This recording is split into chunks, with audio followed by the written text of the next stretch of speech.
Hello students, welcome to my YouTube channel easy learning. इस video में हम BHDE 142 की बुक जिसका नाम है राष्ट्रीय काव्य धारा, इसके सेकंड यूनिट के फर्स्ट मोस्ट इंपॉर्टेंट क्वेश्चन पर डिस्कशन करेंगे। तो गाइज, इससे पहले मैं इसके फर्स्ट यूनिट की वीडियोस अपलोड कर चुकी हूँ और अगर आपने वो नहीं देखी तो प्लीज चैनल की प्लेलिस्ट में जाकर आप वो भी देखिए। इस वीडियो में हम कुछ मोस्ट इंपॉर्टेंट टॉपिक्स पर डिस्कशन करेंगे। तो ज्यादा नहीं लेंगे, हमारा फर्स्ट टॉपिक यही रहेगा, आधुनिक युग की परिस्थितियां। आधुनिक युग की परिस्थितियां कौन कौन सी हैं, इसमें 5 परिस्थितियां दे रखी हैं, उनके बारे में हम डिस्कशन करेंगे। वीडियो स्टार्ट करने से पहले मैं आपसे कहना चाहती हूँ, अगर आपने मेरे चैनल को सब्सक्राइब नहीं किया तो प्लीज मेरे चैनल को सब्सक्राइब करें, वीडियो को लाइक करें, शेयर करें। एंड अगर आपको नोट्स चाहिए तो आप व्हाट्सएप पर कॉन्टेक्ट कर सकते हैं। इस वीडियो में मैंने ये जो बुक है, मैंने इस बुक के जो नोट्स हैं वो इसी बुक में बना रखे हैं, क्योंकि इतना ज्यादा अलग से मैं रिटर्न नोट्स नहीं बना सकती। इसमें काफी ज्यादा लिखा हुआ है और अगर आप जो जो मैंने इसमें नोट्स बनाए हैं आप उसके अकॉर्डिंग आप अपना पेपर करके आते हैं तो आपको काफी अच्छे मार्क्स मिल सकते हैं। तो चलिए स्टार्ट करते हैं। इसमें हमारा यहाँ पर जो जो मैंने हाईलाइट कर रखा है वही हमारे नोट्स हैं। फर्स्ट क्वेश्चन है हमारा इस यूनिट का, भारत में आधुनिक युग की परिस्थितियों का वर्णन करें। आधुनिक युग की किस तरह की परिस्थितियां थी कि वो आधुनिक युग बना, उससे पहले क्या क्या हुआ था ऐसा, तो उसके बारे में है ये। आधुनिक युग भारत की शासन व्यवस्था के उस युग से प्रारंभ माना जाता है जब मुसलमानों के हाथों से सत्ता निकलकर अंग्रेजों के हाथों में चली गई थी। तो वहीं से ही हम आधुनिक युग की स्टार्टिंग मानते हैं। अंग्रेजों के आगमन से भारतीयों के रहन सहन, जीवन यापन, आचार विचार, साहित्य, कला एवं शिक्षा संस्कारों में अनेक परिवर्तन हुए। तो काफी सारे परिवर्तन हुए थे और काफी सारी लड़ाइयां हुई थी, जिसके बाद जो है भारत पर अंग्रेजों का शासन स्थापित हो गया था पूरी तरह से। सबसे पहले 1957 में प्लासी का युद्ध हुआ था और वो दो लोगों के सिराजुद्दौला से जीतकर अंग्रेज जो थे वो बन गए थे। वहां के बंगाल पर उन्होंने अपना कब्जा जमा लिया था। फिर उसके बाद 1964 में बक्सर की लड़ाई हुई थी। फिर उसके बाद काफी सारी और लड़ाइयां हुई थी। धीरे धीरे जो है ब्रिटिश साम्राज्य जो था वो पूरी तरह फैलता गया था, बड़ा होता गया था। पूरे भारत पर उन्होंने अपना जो है राज्य बना लिया था, अपना जो कब्जा था वो स्थापित कर लिया था। तो इसी तरह से शिक्षा, अर्थव्यवस्था, व्यावसायिक गतिविधियां, सामाजिक नियम, आचार विचार संहिता, नौकरशाही, सांस्कृतिक परिवर्तन, सड़कों, नहरों, रेल, तार, डाक सेवा आदि सारी जो नीतियां थी सभी कुछ जो है वो चेंज होती चली गई थी। पश्चिमीकरण की छाप उन पर आने लगी थी, क्योंकि ब्रिटिशर्स जो है वो हमारे वो बन गए थे। ब्रिटिशर्स ने हम पर कब्जा कर लिया था, जैसा वो चाहते थे वैसा उन्होंने सारा जो व्यवस्था थी वो बना दी थी। धर्म, समाज, शिक्षा पद्धति, प्रेस तथा आविष्कार आदि सभी क्षेत्रों में विदेशी प्रभाव छाने लगा था। हमारी पहली परिस्थिति आएगी इसमें, राजनीतिक परिस्थिति। अब ये जो परिस्थितियां हैं इनके भी काफी सारे पॉइंट्स हैं जो मैंने साइड में लिखे हुए हैं। तो हमारा फर्स्ट पॉइंट जो रहेगा पुर्तगाली व्यापार। राजनीतिक परिस्थितियों में पहला पॉइंट है पुर्तगाली व्यापार का।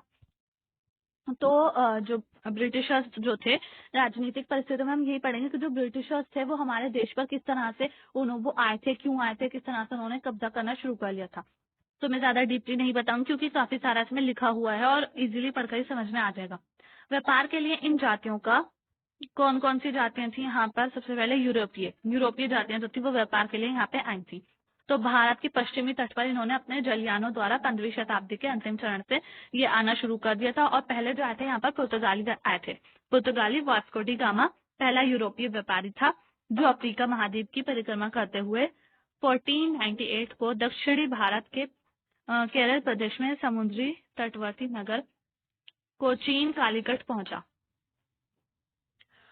जो वास्को डी गामा था वो सबसे पहले यहाँ पे आया था और यूरोपीय प्रजातियों ने यहाँ पे आना शुरू कर दिया था। वो समुद्री तट के किनारे रहकर अपनी जो कंपनियां थी वो लगानी शुरू कर दी थी, फैक्ट्रियां लगाते थे और यहाँ पर व्यापार करते थे, व्यापार संधि करते थे। अब 1916 या फिर हम कह सकते हैं 16वीं शताब्दी, सॉरी 1916 नहीं, 16वीं शताब्दी के अंत तक पुर्तगालियों ने भारत के पश्चिमी तट पर अपने व्यापार कोठियां स्थापित कर ली थी, यानी कि फैक्ट्रियां स्थापित कर ली थी। अकबर और जहांगीर के समय में ईसाई पादरी भी भारत में आने लगे थे। 1613 में पुर्तगालियों ने 4 भारतीय समुद्री व्यापारिक जहाज लूट लिए। ये एक पूरी स्टोरी से बनाई गई है कि उन्होंने जहाज लूट लिए थे और सूरत के मुगल प्रशासक ने उन्हें दंडित किया, जिसके बाद जो थे जहांगीर उन्होंने व्यापारिक सुविधाएं से छीन ली थी। लेकिन फिर उन्होंने, ये जो लोग थे व्यापारी, ये काफी ज्यादा चालाक किस्म के थे और इन्होंने दोबारा से माफी मांगी और जो राजा थे उन्होंने उनको दोबारा से फिर से वो सारी सुविधाएं दे दी जो उनसे छीनी गई थी। शाहजहां के समय में पुर्तगालियों ने उनका साहस जो है काफी ज्यादा बढ़ गया था। अकबर और जहांगीर द्वारा जो दी गई सुविधाएं थी उनका दुरुपयोग करने लगे। जो भारत के लोग थे उनको जबरदस्ती बलपूर्वक ईसाई बनाने लगे थे। तो यहाँ से ही स्टार्टिंग हो गई थी उनकी तानाशाही की। शाहजहां ने उनका दमन करने का भी प्रयत्न किया, लेकिन वो अपने शासनकाल में नहीं कर सका, उन जातियों को नहीं रोक सके, और उनकी जो बदतमीजियां थी, उनकी जो गलत हरकतें थी, वो सारी और ज्यादा बढ़ती गई।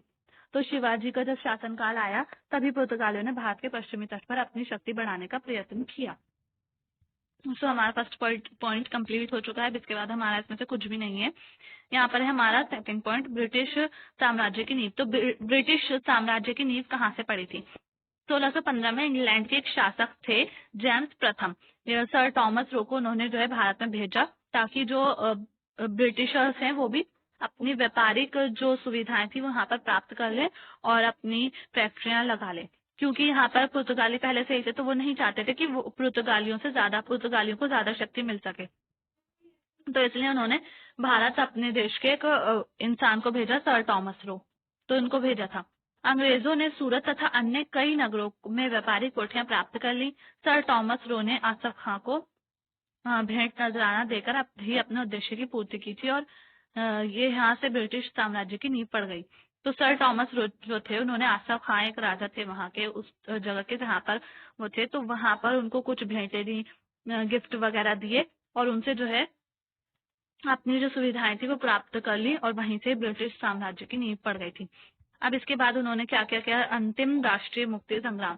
तो 1960, जो अभी मैं ऊपर बता कर आई हूँ, 1757 में प्लासी का युद्ध हुआ। फिर उसके बाद 1764 में बक्सर का हुआ। 1792 में लॉर्ड कॉर्नवालिस ने कूटनीति से टीपू सुल्तान को हराया। टीपू सुल्तान के साथ भी युद्ध हुआ था, और अंतिम युद्ध हुआ था 1818 में।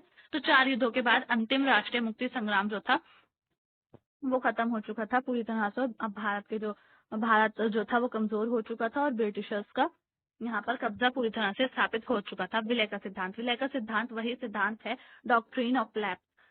मतलब कि जिन राजाओं की अपनी खुद की कोई संतान नहीं थी, या फिर उन्होंने कुछ जो बच्चे थे वो उत्तराधिकारी बनाने के लिए उनको गोद लिया था, तो वो अगर वो जो है किसी दूसरे बच्चे को उत्तराधिकारी बनाने के लिए गोद नहीं ले सकते थे, अडॉप्ट नहीं कर सकते थे।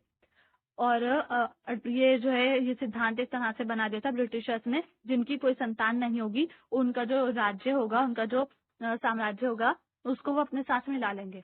तो ये उन्होंने अपनी एक नीति बना ली थी, एक सिद्धांत बना लिया था। तो ये विलय का सिद्धांत था। Fourth point, subsidiary